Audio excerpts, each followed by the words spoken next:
السلام علیکم ناظرین، کریٹیکل ٹاک میں خوش آمدید.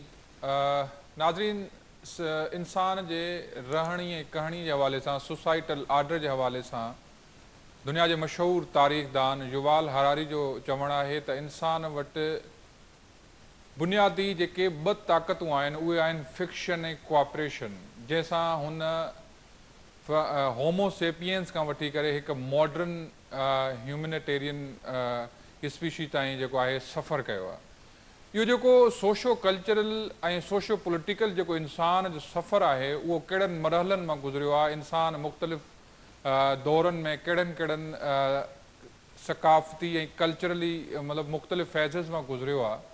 تو اساں ہن پروگرام میں ان سبنی فیزز تے ڈسکس کرن ونجوں تھا تو ہی جو کلچر ہے، ہی جو ثقافت ہے، یا ہی جو سماجی جگہ ارتقا ہے جنہاں انسان مختلف دورن میں گزریو ہے ان کے کہڑن نقطن جو اگتے ودھن تے جو ہے موٹیویٹ کیا ہے. جی انسان پہرا کچھ فکشنل اسٹوریز جو ہے گھڑے تو ان کا وری فلاسفی اچے تھی، مذہب جو دور اچے تو ان کا کلاسیکل دور اچے تو جن میں انسان پانچی تھاٹ کے ریوائیو کرے تو ان کا وری ایکڑو انڈسٹریل سوشو اکنامک ریولیوشن اچے تو ان کا سائنٹیفک ریولیوشنز ہیں آستے آستے انسان ہانے آرٹیفیشل انٹیلیجنس مشین لرننگ کے دور میں داخل تھی چکو ہے. یہ سبھی مرحلہ انسان کے کلچرلی ثقافتی طور تے مختلف رخن سے تبدیل کندا رہا ہیں. ان سبنی رخن تے گالائن لائے ان پروگرام میں اساں کے جوائن کیا ہے مشہور سائنٹسٹ ڈاہے ڈاکٹر پرویز ہودبائی صاحب. Sir, thank you so much for joining us in this program on the socio-political transformation of a human. تو سر جیسے ہراری نے کہا ہے کہ the biggest powers that human has are the fiction and cooperation. تو ہمیں یہ بتائیں کہ جو فکشنل اسٹوریز سے لے کے ابھی اس آرٹیفیشل انٹیلیجنس میں جو انسان داخل ہوا ہے اس کے پیچھے جو ہے وہ کتنے میجر فیزز میں آپ اس کو کلاسیفائی کریں گے؟ تو آپ نے بہت صحیح کہا. اصل میں فکشن نہیں لیکن کمپٹیشن ہے، کمپٹیشن اور کوآپریشن. یعنی کہ ہمارے بیچ میں ایک مقابلہ بھی ہوتا ہے، ہمارے بیچ میں تعاون بھی ہوتا ہے. تو مقابلہ اس لیے چلیے بہت پرانے دور کی طرف چلتے، جب انسان غاروں میں رہتا تھا تو اس کو جنگلی جانوروں کا شکار کرنا ہوتا تھا. تو پھر اگر وہ اکیلا کرتا تو وہ نہ کر سکتا، اس کے ساتھ جتنے زیادہ لوگ ہوتے 2 4 5 10 تو اسی حساب سے وہ ٹولہ زیادہ پھر اس کو خوراک میسر ہوتی، وہ پھر اپنی نسل کو آگے بڑھا سکتا. تو یہاں ان کے بیچ میں تعاون کا ہونا، ان کے بیچ میں جو اشتراک ہے وہ ہونا ضروری تھا.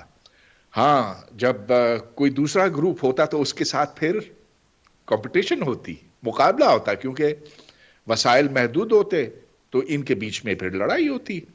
اچھا، اور پھر یہ جو ٹولے ہیں، گروپس ہیں، یہ بڑھتے گئے. تو ادھر سے گاؤں، گاؤں سے ٹاؤن، شہر، پھر اس سے بڑے شہر، اور پھر اس طرح قومیں بھی بنی. تو اس سب کچھ کو آگے بڑھانے کے لیے جیسا کہ آپ نے کہا کچھ افسانے، کچھ کہانیاں بھی ہونی چاہیے، کچھ فکشن ہونا چاہیے، جس سے ایک سوچ، ایک اجتماعی سوچ پیدا کی جائے کہ ہم اس قبیلے کے ہیں، اس ٹولے کے ہیں، یا اس قوم کے ہیں. تو جب یہ تصور جنم لیتا ہے اس کے بڑے فائدے بھی ہوتے ہیں کہ پھر ایک شخص اسی قوم کا دوسرے کو پہچانتا ہے اور اس کو اپنا سمجھتا ہے. جب اپنا سمجھتا ہے تو پھر اس کا تحفظ کرتا ہے، اس کے لیے، اس کے بچاؤ کے لیے وہ پھر قربانی بھی دے سکتا ہے. یہاں تک کہ اگر باہر سے کوئی حملہ ہو تو وہ اپنی جان بھی دے سکتا ہے اس کے لیے. اس کو ہیرو کہتے ہیں اس قوم کے لیے. مگر یہی بات دوسری قوم کے اوپر بھی صادق آتی ہے. تو یہ ایک وہ ارتقائی عمل ہے جس سے انسان گزرا ہے، اور گزرتے گزرتے اب ہمیں کوئی 1,00,000 سال ہو گئے ہیں ہومو سیپین کو، اور اس طرح سے ہم اپنے موجودہ حال میں پہنچے ہیں. تو انسانیت کی کہانی یوں شروع ہوتی ہے کہ ایک زمانے میں ہم بس یہاں صرف ایک دوسرے کو پہچان سکتے تھے، اور پھر یہ ہمارے اندر جو جینز ہیں انہوں نے ہمیں اشتراک کی طرف دھکیلا، اور یہ ہماری بقا کا راز بھی ہے، مگر اب یہ بہت خطرناک بھی ہو گیا، کیونکہ جب ہم اپنے آپ کو قوموں میں بٹے ہوئے دیکھتے ہیں تو پھر ظاہر ہے کہ ان کے بیچ میں لڑائیاں بھی ہوتی ہیں۔ اب جیسا کہ آپ اسرائیل اور فلسطین کے کی دو مختلف قوموں کے بیچ میں لڑائی دیکھتے ہیں، اور کتنی بھیانک ہو گئی ہے، اس لیے کہ وہاں پھر جدید اسلحے کا استعمال ہوتا۔ سر ہم یہاں تو سے آپ کو شروع کرتے ہیں کمیونٹی ڈیولپمنٹ سے۔ تو کہتے ہیں کہ جو چار چیزیں ہیں، اکانومی، ریلیجن، فلسفی اینڈ پولیٹکس، یہ بہت میجر فیکٹرز تھے جو کہ انسان کو اپنی کمیونٹی ڈیولپمنٹ کے لیے جو ہے وہ بنیادیں پڑے، اور اس سب میں جس طرح سے سمرائز جیسے ہم نے کیا کہ فکشنل اسٹوریز پورا ایک صحیح طرح سے خیالی تصورات کو لے کے، پولیٹکس کو لے کے، اکانومی کو لے کے، اور جو ہے ریلیجن کو لے کے اور فلسفی کو لے کے انسان آگے بڑھتا ہے۔ تو اس کی کتنی انٹریکشن رہی ہے کلچرل ڈیولپمنٹ میں ان چار فیکٹرز کی؟ آپ کو کس طرح سے ان چیزوں کو دیکھتے ہیں، ان چار فیکٹرز کو؟ ہاں، یہ جڑے ہوئے ایک دوسرے کے ساتھ بنیادی طور پر جو پیداوار کے وسائل ہیں۔ تو ایک زمانہ تھا جب صرف جنگلی جانوروں کا شکار ہو سکتا تھا، یا کوئی جنگلی پھل ادھر ادھر سے موسم کے لحاظ سے انہیں جمع کیا جاتا تھا۔ پھر انسان نے یہ دیکھا کہ اگر یہ بیج بوئے جائیں تو اس سے پھر گندم پیدا ہو سکتی ہے، اس سے دوسری فصلیں تیار ہو سکتی ہیں، تو پھر اس طرح سے زراعت کی معیشت بنی، ایگریکلچرل اکانومی، جی، ایگریرین سوسائٹی بنی۔ اور یہ اب ہے دنیا میں، لیکن اب اس کے ساتھ پھر ہم نے یہ دیکھا کہ سوشل انسٹیٹیوشنز ہونے چاہیے، یعنی کہ اب چونکہ ہم غاروں میں نہیں رہتے، ہم گاؤں میں رہتے ہیں، اور پھر اس کے ساتھ پولیٹیکل انسٹیٹیوشنز بننا شروع ہو گئی، کیونکہ سوال یہ پیدا ہوتا ہے کہ گاؤں میں کہ کون سی زمین کس کی ہو، پانی کس کو کب ملے، تو اس کے لیے پھر ایک انتظامی نظام بنتا ہے۔ تو یہ پھر پالیٹکس کو جنم دیتی ہے، اور پھر یہ کہ جب انسان فارغ وقت میں سوچتا ہے کہ یہ سب کچھ کیسے ہوا، تو پھر وہاں فلسفہ اور اور مذہب جنم لیتے ہیں۔ تو چلیے 6000 سال پہلے چلتے ہیں، مصر میں جہاں دریائے نیل ہے، تو ہر سال کبھی ایسے ہوتا تھا کہ بہت بڑا سیلاب آتا تھا، اوپر سے ڈھیر سارا پانی آتا تھا اور وہ مٹی لے کر آتا تھا، اور بڑی زرخیز مٹی ہوتی تھی، اور ہر چیز جو ہے وہ اس پر منحصر ہوتی تھی کہ اس سال کتنا پانی آئے گا۔ اب یہ چونکہ انسان کی سمجھ سے اس وقت باہر تھا، تو ادھر کے جو باشندے تھے، جو قدیم زمانے کے مصر کے باشندے تھے، وہ سمجھتے تھے کہ تمام زندگی کا محور، اس کا اس کی شروعات جو ہے وہ دریائے نیل سے ہوتی ہے، اور وہ دریا کو پوجتے تھے۔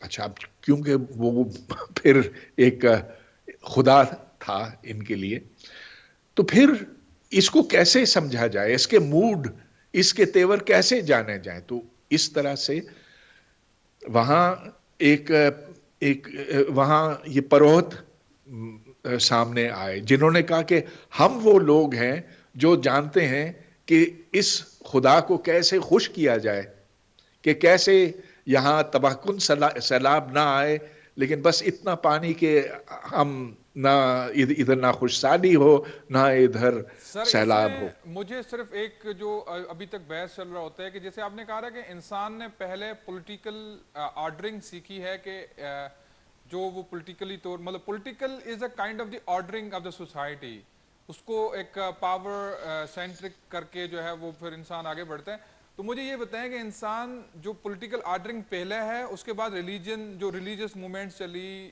جو ریلیجن ہے اس کا بعد میں آتا ہے، یا ایک دوسرے کا یہ کنٹمپریریز ہیں سارے کہ انسان پولیٹیکلی جو ہے وہ آرڈر ہوتا ہے, اس کے بعد جو ہے وہ پھر جیسے آپ نے کہا کہ اپنی کسی نہ کسی طرح سے جو بے بسی ہے اس کو کسی نہ کسی طرح سے جو ہے وہ کسی چیز سے جوڑ دیتا ہے تاکہ وہ اس سائیکولوجیکلی اپنی سیٹسفیکیشن لے سکے, اور باقی جو اس کا تھاٹ پرووکیشن ہے وہ اس کو فلسفی میں ملتا ہے, ان کے آنسر جو ہے وہ فلسفی دیتی ہے اس کا.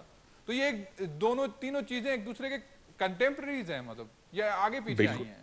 بالکل جڑی ہوئی ہیں ایک ساتھ. دیکھیے کیونکہ جیسے کہ میں قدیم مصر کی مثال دے رہا تھا کہ اس طرح سے ایک خدا وجود میں آیا, انسان نے اس خدا کو تصور کیا.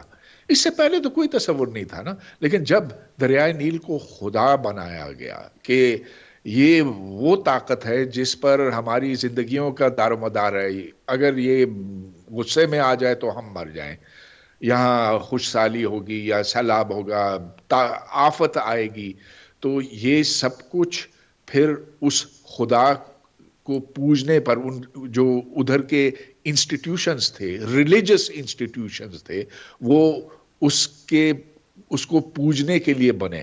اور اس طرح سے جو قدیم زمانے کا مذہب ہے وہ انسان نے ایجاد کیا, صحیح, بنایا. مطلب اس کا مطلب ہے سر کہ انسان کی جو مذہب کی ایجاد ہے وہ ان کے جو بیانڈ دا امیجنیشن وہ پاورز ہے ان سے جو ہے وہ پناہ مانگنا ہے, ان کی جو سیٹسفیکیشن لینے کی ایجاد ہے. مطلب ہاں, جب آپ یہ نہیں سمجھ سکتے کہ بیماری کیوں ہوتی ہے, زلزلے کیوں آتے ہیں, سیلاب کیوں ہوتے ہیں, یہ تمام جو قدرتی یہاں فینومینا ہے, جب اس کے پیچھے آپ وجہ نہیں جانتے تو آپ سمجھتے کہ کوئی تو جانتا ہوگا اور یہ کسی کے اختیار میں تو ہوں گی. تو یہ تو پھر انسان کی سوچ اس زمانے سے چلی آئی ہے اور اب تک ختم نہیں ہوئی ہے. لیکن جب سائنس کا دور آیا, جب وجوہات تلاش کی گئی اور یہ سوچا گیا کہ ہر وہ چیز جو ہم اپنے آس پاس دیکھتے ہیں اس کے پیچھے کوئی مادی وجہ ہوگی, there will be some physical cause. اچھا تو سر, ہم پھر ابھی آتے ہیں آگے, انسان کا سفر آگے بڑھتا ہے, فلسفی اور ریلیجن سے آگے انسان سائنسی دور میں داخل ہوتا ہے. اور سائنسی دور آپ پرٹیکولرلی کس دور کو کہتے ہیں, وہ کون سا فیز ہے جس نے انسان کو, مطلب وہ جب اپنی تھاٹ کو جو ہے پریکٹیکلی کر کے دیکھتے ہیں تو اٹس کالڈ دا سائنس, مطلب وہ جب اپنی تھاٹ کو اپنی جو اس کو جو اس کی برین اسٹارمنگ ہے, ہی از ناؤ گانا ڈو دا پریکٹیکل, تو اس دور کو ہم سائنس کا دور کہتے ہیں. تو بیسیکلی آپ سائنس کا دور کب سے دیکھ رہے ہیں, گریک سے دیکھ رہے ہیں بیسیکلی؟ نہیں, اس کی کوئی شروعات نہیں ہے. اگر آپ بہت پہلے چلے نا تو بابل کا زمانہ, اس سے پہلے قدیم مصر, اس سے پہلے خدا جانے کون کون سے زمانے تھے, اس لیے کہ ہم نہیں جانتے, وہ اس کے ہمارے پاس کچھ شواہد باقی نہیں رہے. تو پہلا سائنسدان کون تھا ہم نہیں جانتے, لیکن انسان نے اپنی جو ذہانت ہے اس کو بروئے کار لا کر اس نے پھر یہ دیکھا کہ مثال کے طور پر کہ اگر میں دو پتھروں کو آپس میں ٹکراؤں تو اس میں سے چنگاری نکلتی, اس چنگاری سے میں آگ لگا سکتا ہوں, میں لکڑی جلا سکتا ہوں, اور اس سے میں جو جانور ہیں ان کو بجائے کچا کھانے کے پکا کے کھا سکتا ہوں, وغیرہ وغیرہ. تو یہ ایک بہت سائنسی پرانی وہ چیز ہوگا. ہے. یہ تو سائنس اس زمانے سے شروع ہوئی, لیکن اس کو پھر بہت سی تہذیبوں نے ایک ایک نظام کے تحت اس کو سمجھنے کی کوشش کی. تو میں سمجھتا ہوں کہ اس میں چین بھی ہے, ہند بھی ہے, اس کے بعد پھر یونان کی تہذیب, اور پھر ہوتے ہوتے وہاں سے مسلمانوں تک پہنچی. تو یہ قدیم زمانے کی سائنس تھی. لیکن جس کو ہم آج سائنس مانتے ہیں نا, وہ کوئی 400 سال پرانی ہے, نیوٹن اور گیلیلیو کے زمانے کی. تو اس کو جو انلائٹنمنٹ کا دور ہے, خرد افروزی کا دور ہے, جی سر. اس کا نام دیا جاتا. تو جو نشاط ثانیہ ہے, رینیسانس جس کو فرینچ میں کہتے ہیں, ریوائول آف تھاٹ, ریوائول جسے وہ ہاں رینیسانس پیریڈ جو ہے. ہاں اچھا ہاں سر، ہم اب بات بالکل. کرتے ہیں، جیسے آپ نے سویلائزیشنز کی بات کی، تب تک مختلف جو تہذیبیں تھیں تب تک ان کا جو ہے وہ 6,000 سال تک کی بات کریں یا 8,000 10,000 سال. تو یہ جو یہ سویلائزیشنز تھی جو جس سے مختلف کلچرز جڑے، اچھا وہاں تک یا ایون جو ہے وہ آج سے 1,000 سال پہلے تک جو انسان کا کلچر کا تصور تھا، وہ ان کی جو ایتھنک آئیڈینٹی سے جڑی جو رہن سہن تھی، پہن تھا، مطلب ان کے پہنے کا جو وہ تھا، جو اسٹائل تھا، تب تک تھا. لیکن ہم جب ماڈرن دور کی بات کرتے ہیں تو اس میں جو کلچر، انڈسٹریل ریولوشن کے بعد کلچر تبدیل ہوا کارپوریٹ کلچر میں، ورک کلچر میں. لیکن ہم دیکھتے ہیں کہ کچھ تہذیبیں جو ہے ابھی بھی اپنے اس مائنڈ سیٹ سے نہیں نکلتی کہ بھائی ان کی جو ویئرنگ اسٹائلس ہیں they are their cultures. But what do you think, کچھ ایشین سویلائزیشن بھی ہیں، ایشین مینٹلٹیز بھی ہیں، ایون اراؤنڈ دا گلوبس بھی ہوں گی، لیکن دنیا کا ماننا یہ ہے کہ now the world is gonna do be identified according to the style of work. Like China ہے، جاپان ہے، یو ایس اے ہے، یو کے ہے، ان کا ورک اور کارپوریٹ کلچر سے جانے جاتی ہیں. تو یہ کچھ جو پیچھے کلاسیکل زمانے والی جو کچھ ایتھنک گروپس ہیں، مطلب اس کو کیسے سفر کرنا ہوگا یا ان کو کس طرح کا یہ فرق دیکھتے ہیں آپ؟ جی بہت یہ مناسب آپ نے بالکل صحیح کہا کہ اب ساری دنیا میں ایک ایک جیسا لباس پہنا جاتا ہے. امریکہ میں، چائنا میں، کوریا میں، جاپان میں، آسٹریلیا میں، ہر جگہ مرد جو ہیں وہ مرد اور عورت ایک جیسا لباس اب پہنتے ہیں. ان ہر جگہ عورت بھی کام کرتی ہے، پہلے ایسے نہیں ہوتا تھا.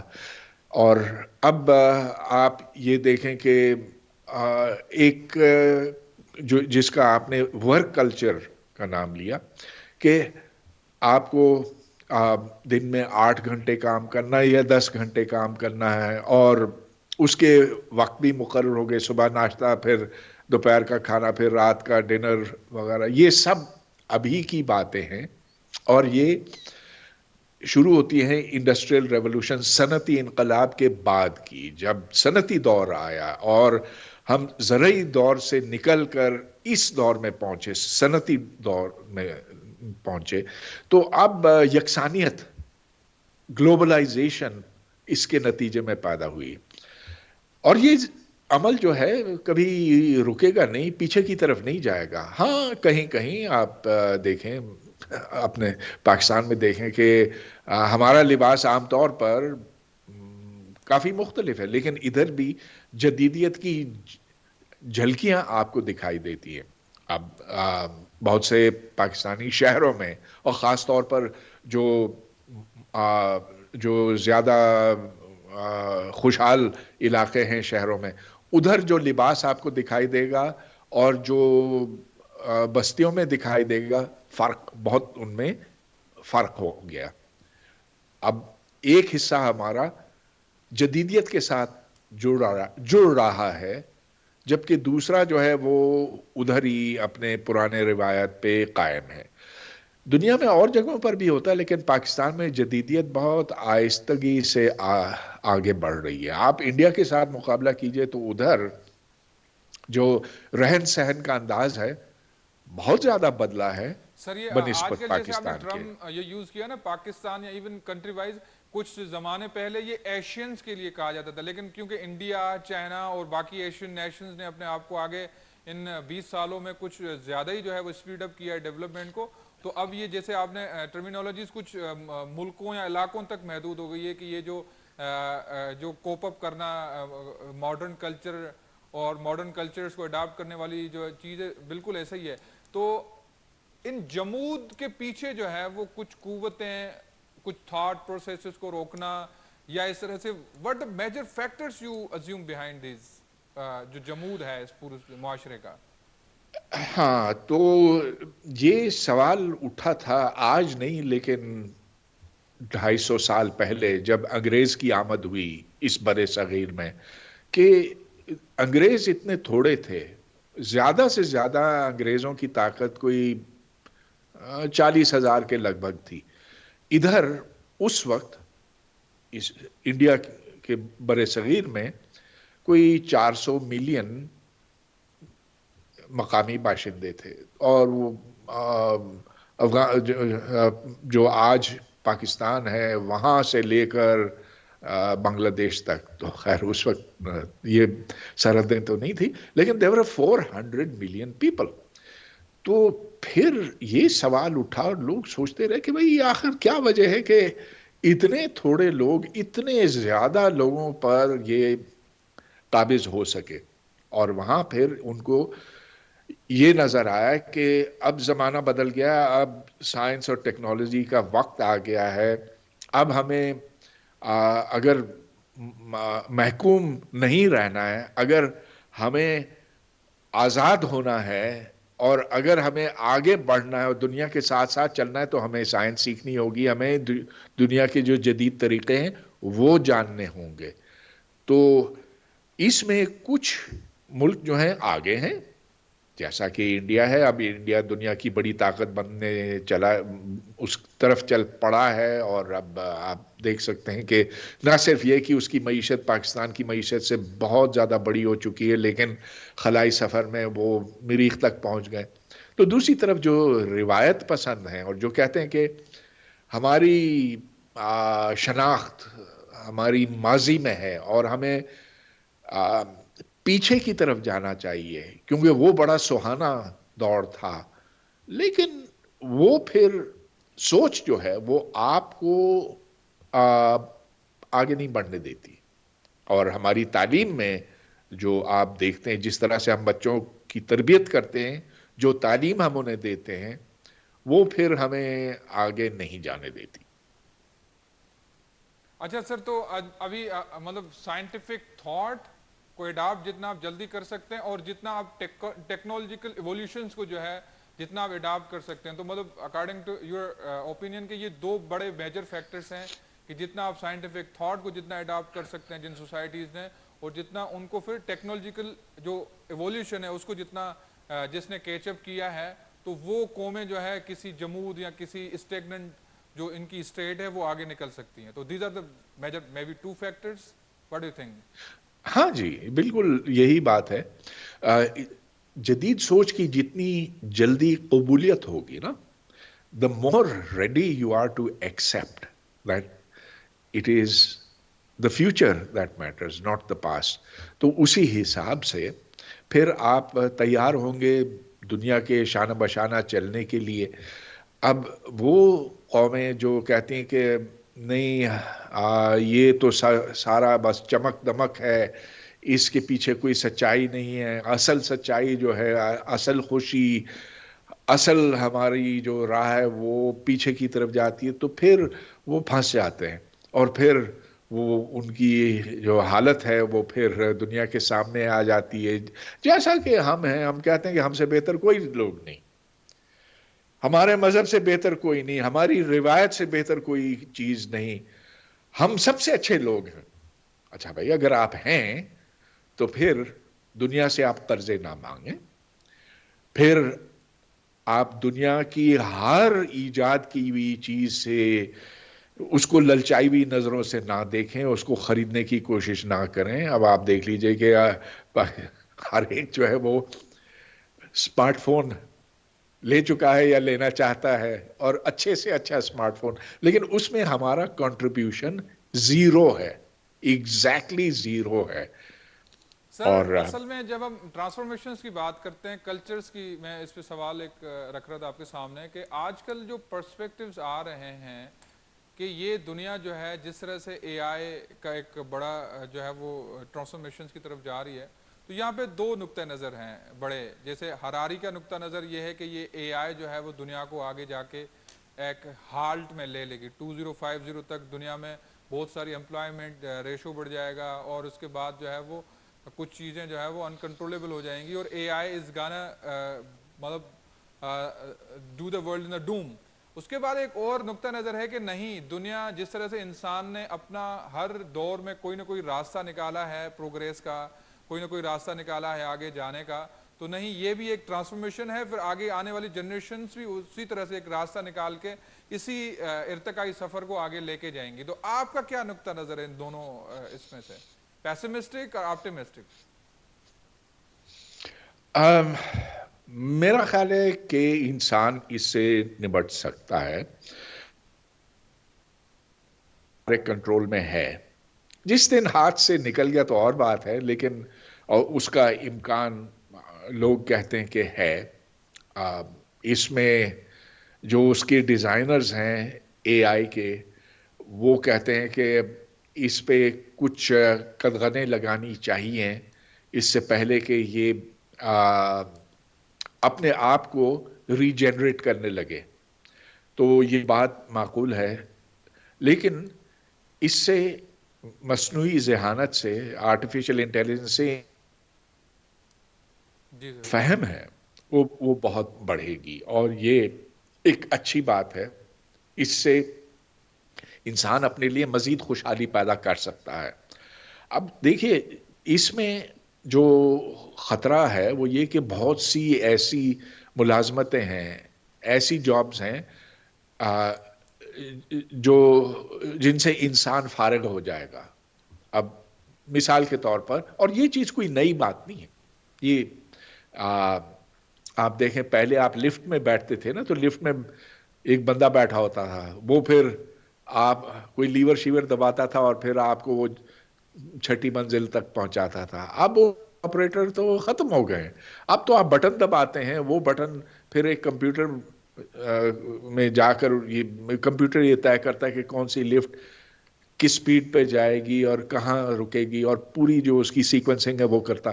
تو اب لفٹ آپریٹر کا کام تو بالکل ختم ہو گیا، اور یہ دور کبھی واپس آئے گا نہیں. بہت سی جابز اس طرح سے ختم ہو جائیں گی، لیکن ساتھ ساتھ نئی جابز بنیں گی، مگر ان لوگوں کے لیے ہوں گی جو اپنے آپ کو پڑھا لکھا سکے ہیں، اور جنہوں نے اپنی سطح اتنی اوپر کی ہوئی ہے کہ اب وہ نئے زمانے کے ساتھ نمٹ سکتے ہیں. تو خطرہ تو یہ ہے کہ بہت سے لوگ اس سطح تک نہیں پہنچیں گے. ایک نیا سلیکشن کرائٹیرین اب لگایا گیا ہے کہ وہ لوگ جو آرٹیفیشل انٹیلیجنس سے اونچے ہیں اور جو اسے استعمال کرنا جانتے ہیں یا اس میں مزید اضافہ کرنا جانتے ہیں، دنیا ان کی ہوگی. سر اب جو یہ لیول آپ کہہ رہے ہیں، میرے خیال میں اس کا فرسٹ جو پیرامیٹر ہے وہ ہے انوویٹو اینڈ کریٹو تھاٹ. جیسے بہت سارے لوگ کہہ رہے ہیں کہ the human having the a person of the creative or innovative thought وہی سروائیورس ہوں گے. آپ کا کیا کہہ گا؟ مطلب یہ جو، کیونکہ آپ کا جو کریٹو اور انوویشن کا جو سفر ہے وہی اے آئی کو کراس کر سکتا ہے، جس طرح سے اگر ہیومن اس کو وہ کر سکتا ہے، کمبیٹ کر سکتا ہے. ہاں، دیکھیے، انسان کا دماغ جو ہے اس میں بہت صلاحیتیں ہیں، اور ایسی صلاحیتیں بھی ہیں جن سے ہم خود واقف نہیں ہیں، جن کو ہم نہیں جان سکے. جو ہمارے دماغ کے اندر سرکٹری ہے، وہ کسی سپر کمپیوٹر سے بھی زیادہ طاقتور ہے، اور اس میں تخیل ہے، امیجنیشن. تو اس تخیل سے ہم وہ چیزیں جان سکتے ہیں، وہ چیزیں ایجاد کر سکتے ہیں جس کا وجود ہی نہیں. جبکہ ایک آرٹیفیشل انٹیلیجنس سسٹم، یعنی کہ جو ڈیجیٹل کمپیوٹر کو پروگرام کر کے جس میں ذہانت بھری جا سکتی ہے، وہ نئی چیزیں نہیں ایجاد کر سکتا. اس میں وہ تخیل کی قوت نہیں ہے. تخیل اس کی میں پروگرامڈ ہے وہ ہاں بالکل. اس میں وہ پروگرامڈ ہے. اس میں ہاں لاجیکل پرابلم سالونگ ضرور ہے، مگر نئی چیز کیسے بنائی جائے اب تک تو ہم یہ بات سمجھ نہیں سکیں. اور شاید آرٹیفیشل انٹیلیجنس کبھی وہ چیز اپنے اندر پیدا نہ کر سکے. اچھا سر، دیکھیں یہاں پہ جس طرح سے ایک مالیکولر انجنز کا زمانہ آ چکا ہے، جیسے کووڈ ہے، اب کہتے ہیں کہ جو آبادی انپلائڈ ہوگی یا ان کی جو ایک ایکسٹرمینیشن یا ایکسٹنکشن جس کو کہتے ہیں نا، مطلب یہ قوتیں ہیں، یہ باتیں، یہ فکشن ہے یا یہ جو ہے کوئی میتھ ہے کہ آبادی کنٹرول کرنے کے لیے there will be some next pandemics یا اس طرح سے جو مالیکولر انجنس کا انٹروڈکشن کرنا، یہ کنسپریسی تھیوریز ہیں، اس میں کوئی بھی ایسی ریئلٹی ہے؟ آپ کو کیا لگتا ہے کہ جیسے کووڈ ماڈل پینڈیمکس آئیں گی جس میں سے چھوٹے چھوٹے مالیکولر انجن سے جو جین ایڈیٹنگ سے جو ہے وہ ایکسٹینشن بھی ہو سکتی ہے آبادی کی، یا اس طرح سے تاکہ آبادی کا جو پاپولیشن ڈینسٹی ریشو ہے وہ کنٹرول کیا جا سکے؟ ہاں دیکھیے، میں یہ نہیں سمجھتا ہوں کہ یہ دانستاً جان کے کووڈ پیدا کیا گیا، نہ ایسے نہیں ہے. آب کہیں سے یہ چیز شروع ہوئی اور کہیں سے کوئی اور اس طرح کا وائرس بن سکتا ہے. اب جیسا کہ HIV ہے، ایڈز، اور جو دنیا جہاں میں اس تیزی سے پھیل رہا تھا کہ لوگ کہتے تھے کہ ایسے ملک ہوں گے جہاں آبادی ایکچولی کم ہوتی جائے گی اور بہت تیزی کے ساتھ کم ہوگی، اور کہتے تھے کہ افریقہ اب خالی ہو جانے انسانوں سے خالی ہو جائے گا، یعنی کہ کروڑوں کے حساب سے لوگ مریں گے. تو اس میں نکالا گیا مطلب کیا سمجھتے ہیں کہ ایسا اس کا. کوئی آگے آنے والا ہے معاملہ؟ ہاں، نئی وبائیں تو ضرور آئیں گی، اس میں کوئی شک نہیں. آپ دیکھیں کہ جو انسان کی پوری تاریخ ہے اس میں یہ وبائیں آتی رہی ہیں. بلیک ڈیتھ سے لے کر جو لندن میں شروع ہوا تھا اور جس میں ہزاروں لوگ ہر 2 دن بعد مرتے تھے، اور پھر آپ کو یہ جو کونگو وائرس ہے، اس کے بعد پھر اتنے آگے زیادہ ساری ہیں جو کہ پوری مجھے. سر ہاں، ایلینز کو کیا تو سمجھتے ہیں؟ ایلینز ایک یہ میتھ سلسلہ ہے یا ایلینز، یس، مت تو ہے، اس لیے کہ اب تک ہمیں کوئی اس کا ثبوت نہیں ملا. اور وہ اس لیے نہیں ملا کہ زندگی ہوگی ضرور کائنات کی وسعتوں میں، کہیں نہ کہیں ایسے جاندار ہوں گے جو ذہین ہوں گے، ہم سے زیادہ مگر ایوالوڈ ہوں گے؟ یہ بھی ہو سکتا، یہ خارج الامکان نہیں ہے. مگر ان تک رسائی، ان کے ساتھ رابطہ رکھنا، سارا سوال یہ ہے کہ وہ کتنی دور ہیں ہم سے. اگر اس تک پہنچنے کے لیے ہمیں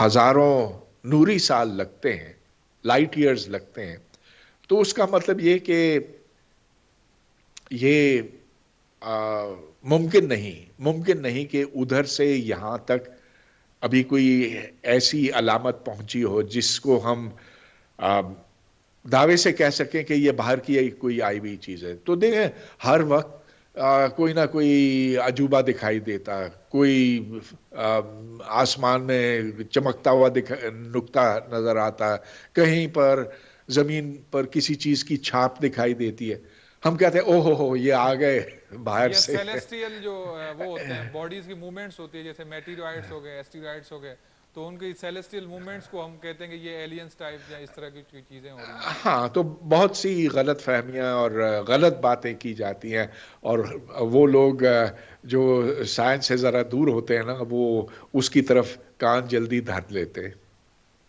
سر ابھی ایک آخری سوال آپ سے یہ ہے کوانٹم کمپیوٹنگ کا. تو quantum computing is gonna revolutionize all the data science and digital sciences, جس کو آپ اسپیڈس کا معاملہ دیکھ لیں یا جو ہے آپ اسٹوریج کا معاملہ دیکھ لیں.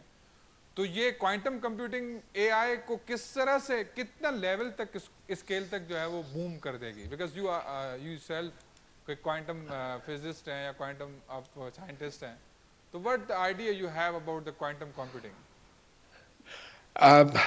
کوانٹم کمپیوٹنگ یقیناً وقت کے ساتھ زیادہ مضبوط ہوگا، اور اب بہت سی کمپنیاں ہیں، IBM، زیروکس، گوگل وغیرہ، جنہوں نے بہت انویسٹ کیا ہوا ہے کوانٹم کمپیوٹنگ میں، اور اس سے ایسے کمپیوٹر بن سکتے ہیں جو موجودہ کمپیوٹر سے لاکھوں گنا زیادہ طاقتور ہیں. یعنی کہ جو پرابلمز گھنٹوں میں ہوتے ہیں ان وہ کو منٹوں میں ہو جائیں گے، ایک سیکنڈز میں ہو جائیں گے. سیکنڈ میں ہو جائیں گے، اور اس سے بھی زیادہ. مگر یہ صرف مخصوص قسم کے مسائل حل کر سکتے ہیں.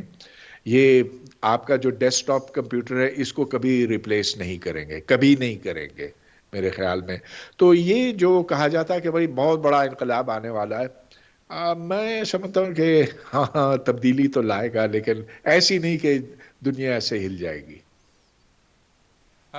Dr. Hud Bhai Sahab, thank you so much, and we will have you again in such social transformation sessions جو ہوں گے ہم اس میں ضرور آپ سے اور گفتگو کریں گے. Thank you so much for your time.